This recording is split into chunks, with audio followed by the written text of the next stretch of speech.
Imagine you're out walking with your dog. At first, it feels like there are two of you holding the lead, and the dog tugging ahead. But after a while, you fall into step. The rhythm of your breathing, the sound of paws on the ground, the stillness of the air, everything begins to feel like one thing. You and the dog aren't separate anymore. You're part of the same movement, the same walk, the same world. That feeling is a taste of what different traditions call non-dualism. It's the idea that the divisions we take for granted between me and you, self and world, even human and divine, aren't as solid as they seem. In India, teachers of Advaita Vedānta said it this way: the self, Atman, is not separate from the infinite, Brahman. Like a wave is not separate from the sea. The problem is we forget and mistake ourselves for something small. The practice is to keep asking, who am I, really? Until the answer comes not as words, but as recognition. I am that. In Buddhism, the language is emptiness, shunyata. A Zen master might ask, what is your face before you were born? It's a way of shaking us free from the idea of a solid me on one side and the world on the other. Everything arises together like ripples in a pond.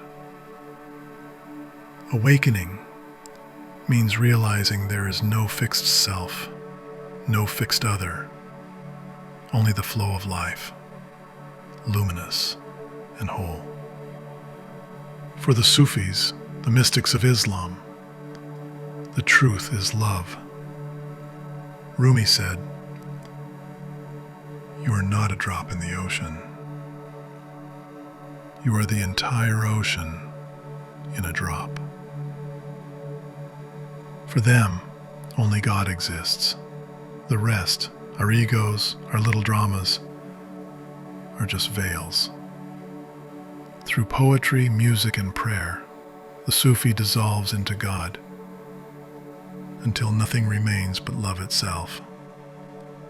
And in Christian mysticism, figures like Meister Eckhart spoke of union with God.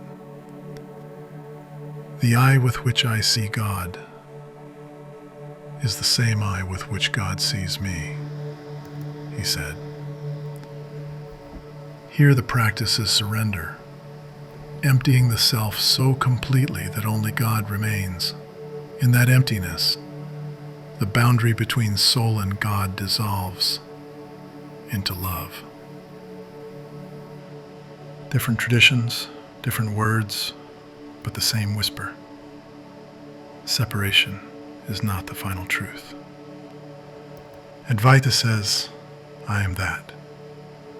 Buddhism says, no self, no other.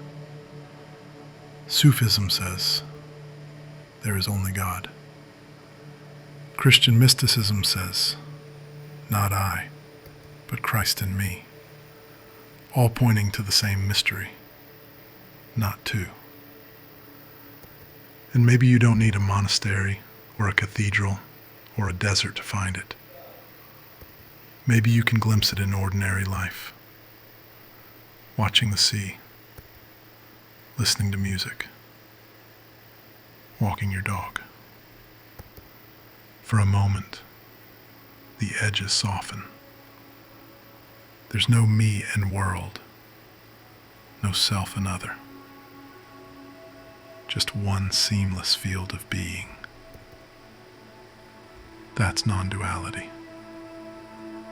Not an idea to think about, but a truth to notice. Right here, in the simple fact of being alive.